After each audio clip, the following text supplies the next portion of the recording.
We are going to find the second derivative. Again, that's what this notation means. You've seen that in the implicit differentiation notes.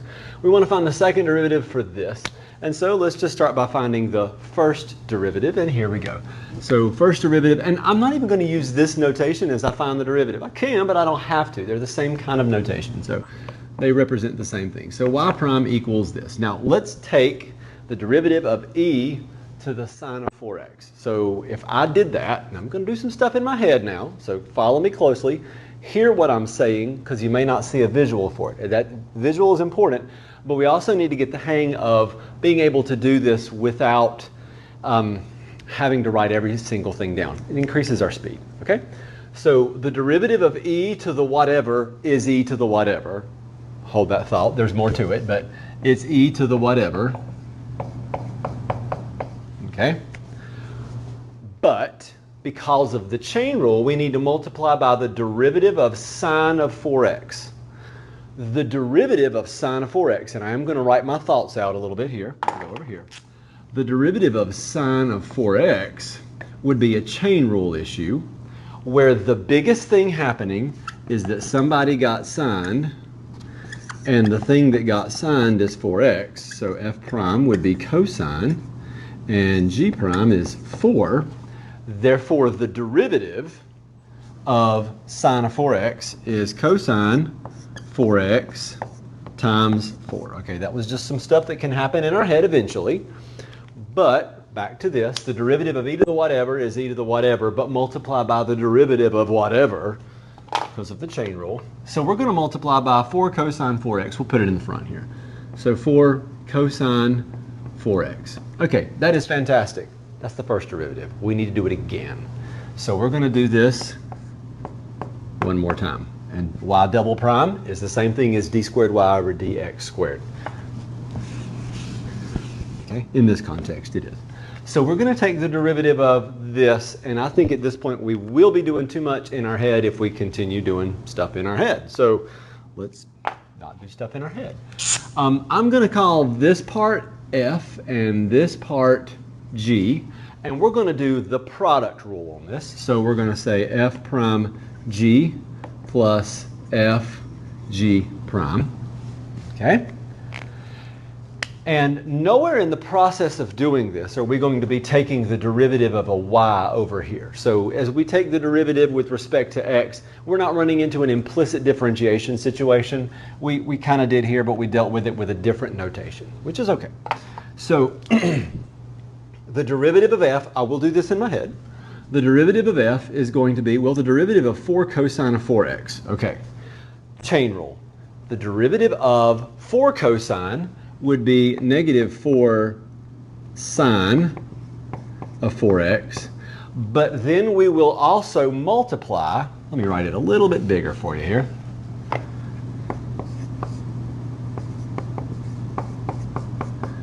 But because of the chain rule, we're going to multiply by the derivative of 4x, which is 4. So times 4. Yes, that's negative 16. I'm going to deal with it later. Let's just keep moving. Times g, so here's g, e to the sine 4x, okay, plus, there's our plus, f, 4 cosine 4x, 4 cosine 4x, and then g prime. Okay, the derivative of e to the sine 4x, we already did it when we went from here to here. So we're going to basically write all this again. Okay? G is this. We need g prime, which was that to start with. So we're going to put another 4 cosine 4x e to the sine 4x. Okay, we have a mess. This is correct. Let's clean it up a little bit though. Okay, I look at this and I see negative 16 sine 4x e to the sine 4x plus 16 cosine 4x, cosine 4x. You have cosine 4x times cosine 4x. You really have cosine 4x squared. Now, this is not cosine of 4x squared. This is the entire operation of the cosine of 4x squared, which really means we can put the squared after the cosine. After the cosine and before the 4x. We're squaring the entire operation. You did the whole thing and then you multiplied by that again. Okay, then we have e to the sine 4x. There we go. This is correct. I'm going to keep going because there's a little bit that I think is doable, and it's good to observe that in terms of it being a multiple choice question. You might see that and say, that's not an answer. So let's make it an answer. Let's tinker with it just a little bit, just because we can. I like to look for GCFs. 16, I think, is an obvious greatest common factor. Sine 4x does not happen over here. It does in the exponent, but that's not something we can just factor out. Don't play like that. Cosine squared 4x or cosine 4x, no, can't factor that out. But e to the sine 4x, we can factor that out. Totally okay. We'll do that. Okay, we're going to factor out some stuff. I'm going to get that smudge off my board. And we're going to have negative sine 4x plus cosine squared 4x, and that is the derivative, okay? The second derivative. The next problem is asking us to find, wait for it, the 18th derivative. So if you're looking at that and you're saying, I'm going to be here all day long, actually no, I think it's going to be shorter than this one, because some patterns are going to emerge very, very quickly, and you'll say, oh, this is going to turn into that, and this term is going to turn into that, and this term is going to go away, and you're just going to rattle them off. So let's erase this one. I don't know why I said let's erase. You can't help me erase. You're watching a video, right? We're going to find the 18th derivative for this ridiculous function that is just painful. But not as painful as you think. And at some point, I'm just going to kind of jump down to the answer, okay? So finding d18y over dx18, so d to the 18th y over dx to the 18th, I should say. Talk about it like it's an exponent. And then y equals 4 cosine x plus 3e to the x plus 5x to the 10th. Okay, let's start by finding the first derivative. Then I'll find the second, then I'll find the third, then I'll find the fourth, then I might find the fifth, but it's going to go very quickly. Trust me. Okay, first derivative. The derivative of cosine is negative sine. The derivative of e to the x is e to the x, so plus 3 e to the x. The derivative of 5x to the 10 is 50x to the 9. Okay? Good so far? Hope so. Might need a calculator for that in just a minute. I don't want to do too much in my head. Second derivative. The derivative of negative sine is negative cosine. Don't forget your 4. The derivative of e to the x is e to the x. Maybe that's what I should write then.